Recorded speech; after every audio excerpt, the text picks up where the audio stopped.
Olá, família! Mais uma sexta-feira abençoada, em nome de Jesus. Eu quero abençoar a tua vida. E hoje aqui nós temos um tema assim muito legal, muito interessante para você aí anotar, compartilhar também, né? Curtir e compartilhar com os irmãos, porque tem muita gente que faz, não sabe como fazer, ou muitas vezes faz sem ter o devido conhecimento. Eu estou falando sobre o jejum bíblico, né? Para começar, o jejum é a abstinência total ou parcial de alimentos por um período definido e propósito específico, tá?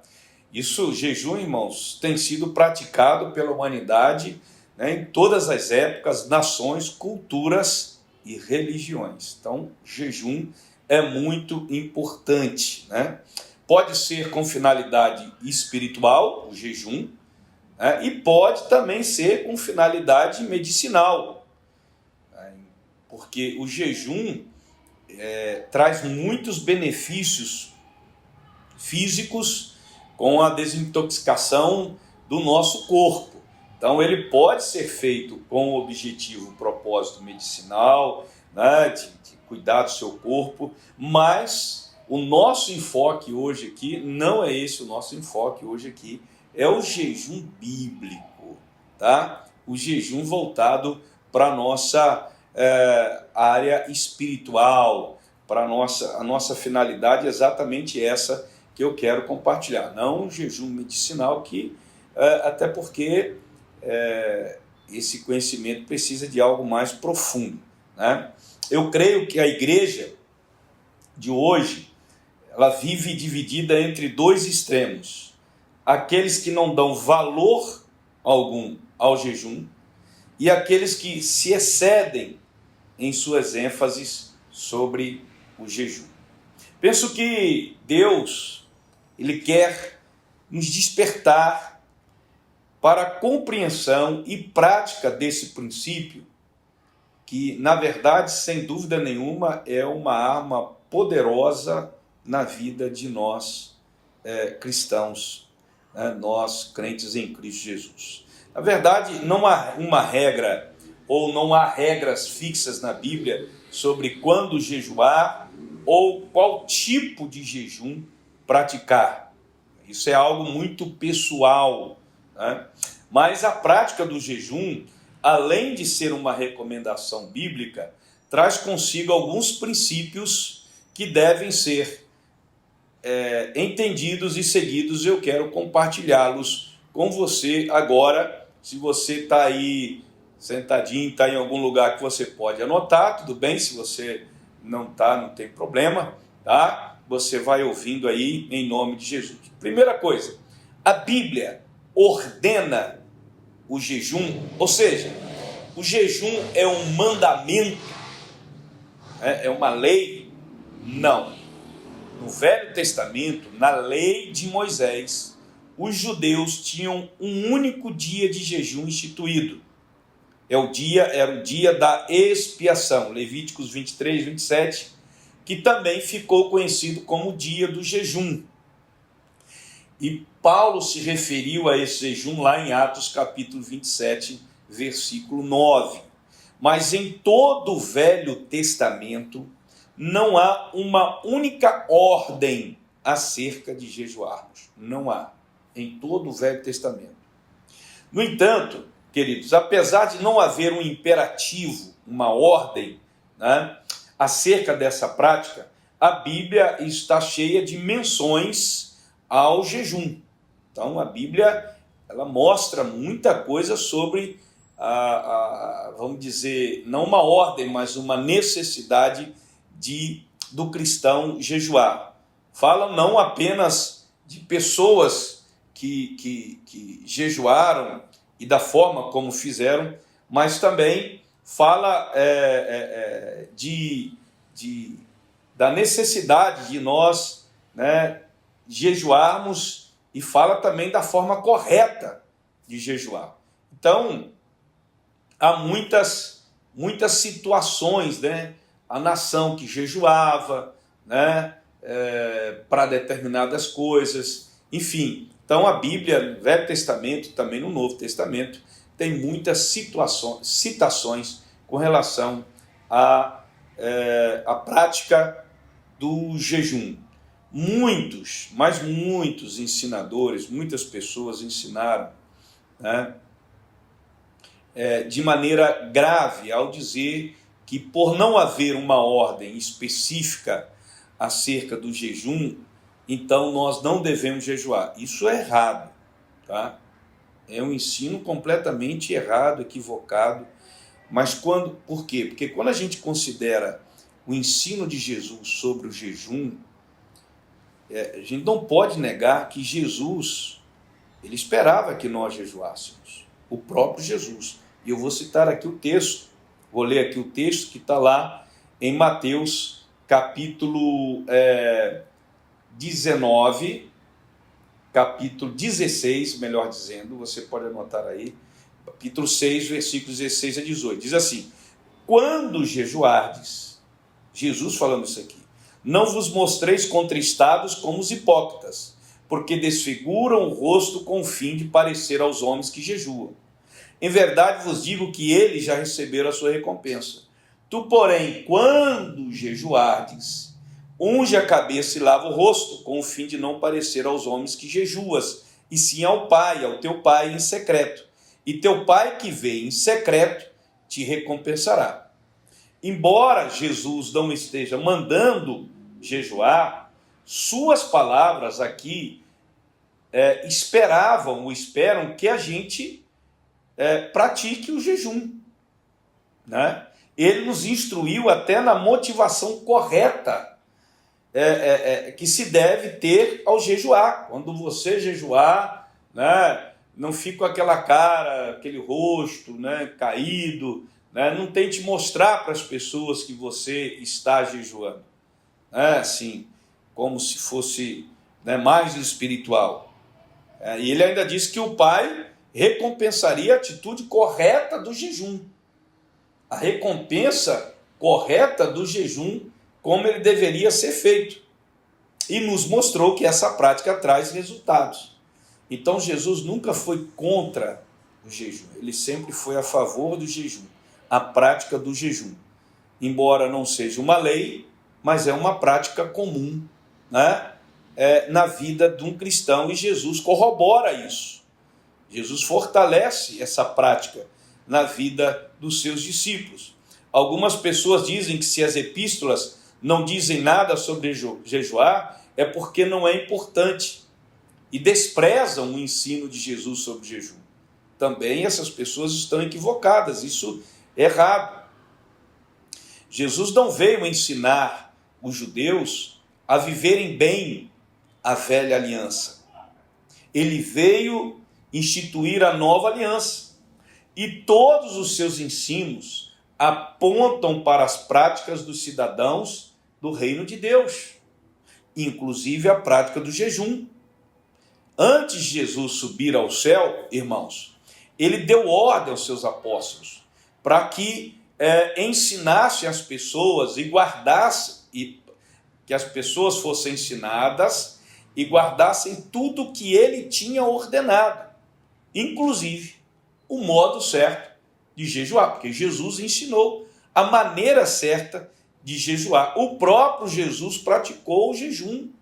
E lemos em Atos que os líderes da igreja também faziam a mesma coisa. Eles praticavam o jejum. Registros históricos dos pais da igreja também revelam o jejum, que o jejum continuou sendo observado, a sua prática na vida dos crentes depois dos apóstolos, muito tempo depois dos apóstolos. O jejum, então, irmãos, deve fazer parte da nossa vida, deve ser praticado de forma equilibrada dentro do ensino bíblico. Amém? Então, deixar isso aqui bem claro. A gente percebe, por exemplo, um outro exemplo aqui, Jesus jejuou por 40 dias e 40 noites no deserto. Ele praticou o jejum. E muitas vezes ficava sem comer. Por falta de quê? Porque não tinha tempo, ele ficava o tempo todo ministrando sobre o povo, né? Então ele passava horas sem comer. Ele estava o quê? Em jejum, tá? E devemos reconhecer que ele e seus discípulos não observavam o jejum dos judeus e seu dia, ou seja, o dia da expiação. Lembra que eu falei que no Velho Testamento, na lei de Moisés, tinha o dia específico, né, de jejuar, que era a lei de Moisés, mas que os discípulos de Jesus não faziam, e eles foram até questionados acerca disso, e os discípulos de João até falaram sobre isso, né, e bem assim, frequentemente jejua e faz orações, os teus, entretanto, come e bebe. Jesus, porém, lhes disse: podeis fazer jejuar os convidados para o casamento enquanto está com eles o noivo? Aí Jesus disse assim: dias virão, contudo, em que lhes será tirado o noivo, naqueles dias sim jejuarão. O jejum não é uma lei, é uma prática comum, é uma prática, é um hábito que o cristão deve ter, né? Então Jesus mostrou que não era contra o jejum, e ele deixou isso claro também nessa história aqui, que deveriam sim jejuar, né? Aí Jesus deixou bem claro que a prática do jejum, nos moldes que fazia pelos judeus, era exatamente, né, não era o que Deus esperava. A motivação das pessoas estava errada. As pessoas naquela época, elas jejuavam para provar sua religiosidade e espiritualidade. Por isso que é muito errado. Quando as pessoas estão jejuando, elas se acham muitas vezes mais espirituais. Quando as pessoas estão jejuando, elas querem falar para as pessoas que estão jejuando. Isso é um ato de religiosidade, querido. Jesus nos ensinou a fazer isso de forma secreta, sem alarde, sem trombeta. Foi assim que Jesus nos ensinou. Tá? Então, é bom deixar claro aqui, né, enfatizar que o jejum também ele pode ser uma prática vazia, se ele não for feito da forma certa. Tá? E isso aconteceu no Velho Testamento, quando o povo começou a indagar. Por que nós jejuamos? E vocês, falando para Jesus, não atentas para isso? Por que afligimos nossa alma e tu não levas em conta? Isso está lá no profeta, melhor dizendo, o profeta Isaías fala isso, registra isso. E a resposta de Deus foi exatamente a de que estavam jejuando de maneira errada. Olha o que Deus responde ao povo que estava questionando. Eis que no dia em que jejuais, cuidai dos vossos próprios interesses e exigis que se faça todo o vosso trabalho. Eis que jejuais para contendas e para rixas e para ferides com punho iníquo, jejuando assim como hoje, não se fará ouvir a vossa voz no alto. Então, não adianta você jejuar, irmão, se consagrar ao Senhor e estar, por causa disso, e durante esse tempo você está brigando com as pessoas, você está, sabe, agindo carnalmente. Jejum não serve para nada, sinceramente, tá?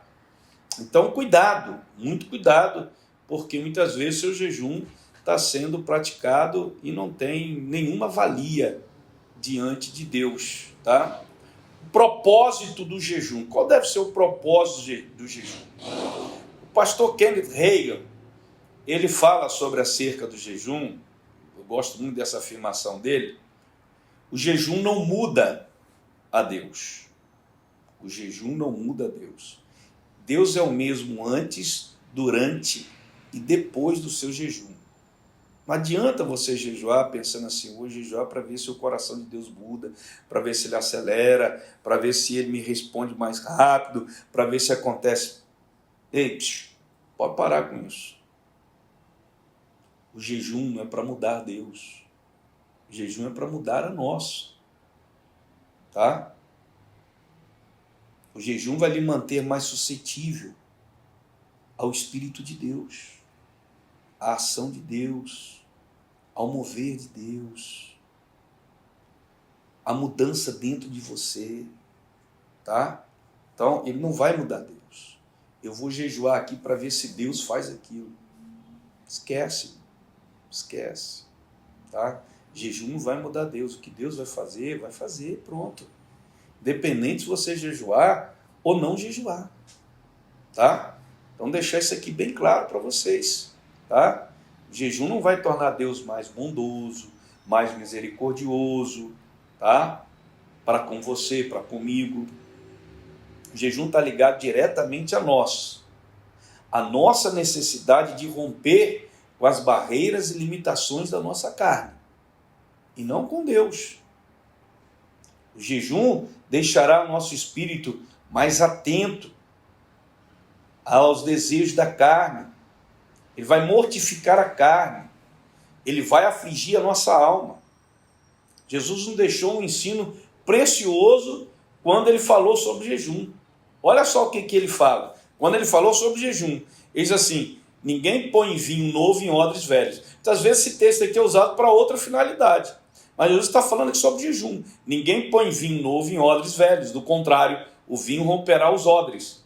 E tanto se perde o vinho como os odres, mas põe-se vinho novo em odres novos.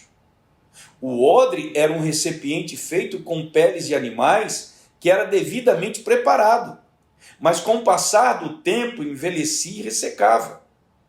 O vinho era o suco extraído da uva que fermentava naturalmente dentro do odre. Portanto, quando se fazia um vinho novo, era sábio colocá-lo em um recipiente, ou seja, numa pele, um odre, que não arrebentasse na hora em que o vinho novo começasse a fermentar. Se colocasse num odre de pele velha, ele ia arrebentar. E o melhor recipiente era o odre novo. Com essa figura, com essa ilustração, Jesus estava ensinando que o vinho novo que ele traria, que era o Espírito Santo, deveria ser colocado em odres novos, que é o nosso corpo. Ou seja, irmãos, a Bíblia está dizendo com isto que o jejum tem o poder de renovar o nosso corpo. A importância de jejuar. Muitos crentes hoje não jejuam, infelizmente. A Escritura ensina que a carne, ela luta contra o Espírito. E a melhor maneira de receber o vinho, o Espírito, é dentro de um processo de mortificação da nossa carne. Então, em nome de Jesus, querido, jejue, faça propósitos de jejum com Deus. Creio que o primeiro propósito de jejum é mortificar a nossa carne. Quando a gente se abstém de alimento, se consagra, isso nos fará mais suscetíveis ao Espírito Santo. Há outros benefícios que decorrem do jejum, mas para mim essa é a essência do jejum. A gente mortificar a nossa carne para estar mais sensível à voz do Espírito de Deus. Alguns acham que o jejum é assim, tipo assim, uma vara de condão mágica, né? Que resolve todas as coisas por si mesmo. O nosso enfoque está errado. O nosso foco, o nosso enfoque não deve ser no jejum. O nosso enfoque deve ser em Deus. Tá? O jejum não é uma varinha mágica. A resposta às orações, ela flui melhor quando jejuamos. Com certeza. Porque através dessa prática, estamos liberando o nosso espírito na disputa da batalha contra a carne. Estamos ali tendo mais força e algumas coisas começam a acontecer. Por exemplo, a fé é do espírito e não da carne. Não tem nada a ver com a nossa carne. Portanto, ao jejuar, estamos removendo o entulho da carne e liberando nossa fé para se expressar. Eu quero com esse compartilhamento, esse estudo aqui, despertar em você a necessidade de você passar a praticar o jejum bíblico com propósito espiritual na sua vida. Quando Jesus disse aos discípulos que não puderam expulsar um demônio por falta de jejum, ele não limitou o problema somente a isto. Não foi só por falta de jejuar, mas sobre a falta de fé. Vocês não têm fé? Então está ligado a isso.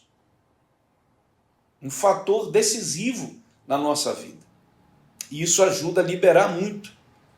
O jejum ajuda a liberar a nossa fé. Por incrível que pareça. O que nos dá a vitória sobre o nosso inimigo é o que Cristo fez da cruz e a autoridade no nome dele. O jejum em si não me faz vencer, irmãos, mas libera a fé para o combate e nos fortalece. O jejum em si ele não faz vencer, mas ele libera a fé para que a gente possa combater, se fortalecer, e então nós podemos vencer. Você está me entendendo bem? Então, eu espero que a partir de hoje você possa receber isso e jejuar, passar a praticar, ter a prática do jejum. Mas apesar do propósito central do jejum, que é a mortificação da nossa carne, nós temos vários exemplos bíblicos de outros motivos para esta prática, tá? E eu vou compartilhá-las aqui com você, para você se alegrar aí e anotar também em nome de Jesus. Vou mostrar aqui para você, tá? Aqui no Velho Testamento, ó, encontramos diferentes propósitos para o jejum. Por exemplo, consagração. O voto do nazireado envolvia abstinência de determinados tipos de alimento. Era consagração, era um propósito, consagrar. Um outro propósito, arrependimento de pecado. Samuel, o povo, estavam jejuando como sinal de arrependimento de seus pecados, no monte de Mispá. O povo estava jejuando. Um outro propósito foi luto. Davi jejua em expressão de dor pela morte de Saul e Jonatas. Tá? Um outro propósito de jejum, aflições. Davi jejua em favor da criança que nascera de Batseba. Estava aflito. E ele jejuou. Para você ter uma ideia, claro que ele jejuou o Senhor, em consagração ao Senhor, mas a criança morreu. Depois que a criança morreu, ele acabou o jejum e foi banquetear, foi comer. Um outro propósito no Velho Testamento do jejum foi buscar proteção. Esdras proclamou o jejum junto ao rio Ava, pedindo a proteção e a bênção de Deus sobre sua viagem.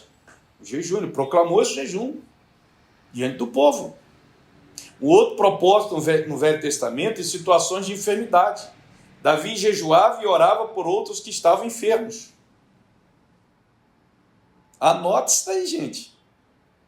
Um outro propósito no Velho Testamento do jejum, intercessão. Daniel orando por Jerusalém e seu povo.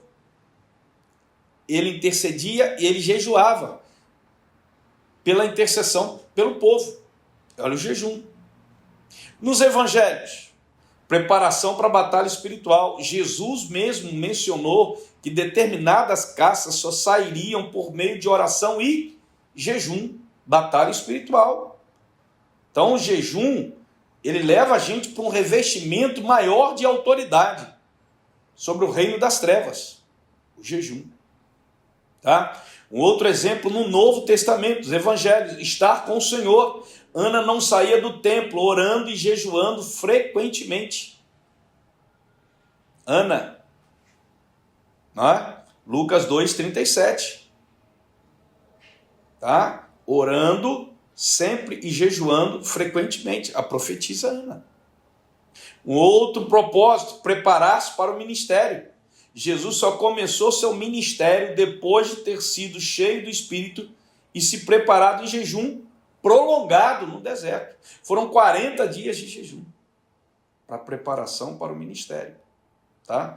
Em Atos dos Apóstolos, vemos a igreja praticando o jejum em diversas situações, tais como ministrar ao Senhor, os líderes da igreja em Antioquia jejuando apenas para adorar ao Senhor.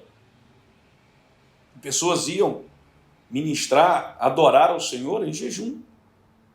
Enviar ministérios para impor as mãos sobre pessoas para enviá-las. Então a igreja jejuava. Estabelecer presbíteros, pastores, além de impor as mãos com jejum sobre os enviados. Tá? Das epístolas, só encontramos menções de Paulo de ter jejuado. Encontramos ali 2 Coríntios 6, 2 Coríntios 11. Então nós encontramos ali. Tá? Então citei para você aqui outros propósitos além, né, do propósito essencial, que é mortificar a nossa carne para que a gente esteja mais sensível ao Espírito Santo, né, liberação da nossa fé, tá? Mas também, irmãos, aqui eu citei aqui outros propósitos específicos no Velho Testamento, nos Evangelhos e também nas cartas paulinas da história da igreja, tá? Do início da igreja, com certeza continuou ali outras formas, tá bom? Então, eu vou aqui parar aqui para não ficar muito longo o nosso bate-papo hoje aqui, o nosso ensino sobre jejum, tá? E a semana que vem eu vou continuar com você, eu vou falar sobre diferentes formas de jejuar que encontramos na Bíblia, tá? As diferentes formas de jejuar e como deve ser feito isso. A duração do jejum, eu vou falar sobre a duração do jejum, tá? Vou falar sobre o jejum prolongado, tá bom? Vou falar se nós podemos falar que também estamos jejuando, e aí vamos terminar sobre isso daí, sobre esse bate-papo, tá bom? Sobre o jejum bíblico, tá? Então, até então, você compartilha já com seus amigos, irmãos em Cristo, sobre essa primeira parte que eu conversei com vocês, para que eles tenham um entendimento sobre o jejum bíblico, tá bom? Sobre o jejum bíblico. Então já compartilha com todo mundo que tem dificuldade com relação a esse tema. E avisa para eles que a semana que vem, se Deus quiser, nós estaremos aqui concluindo, e são pontos importantes, que eu já mencionei aqui, que eu vou tratar com vocês a semana que vem. Tá bom? Então, um beijo no coração, um abraço. Não perca não, compartilhe com todo mundo e não esqueça de curtir aí o nosso vídeo aí, em nome de Jesus. Tá bom? Deus abençoe vocês.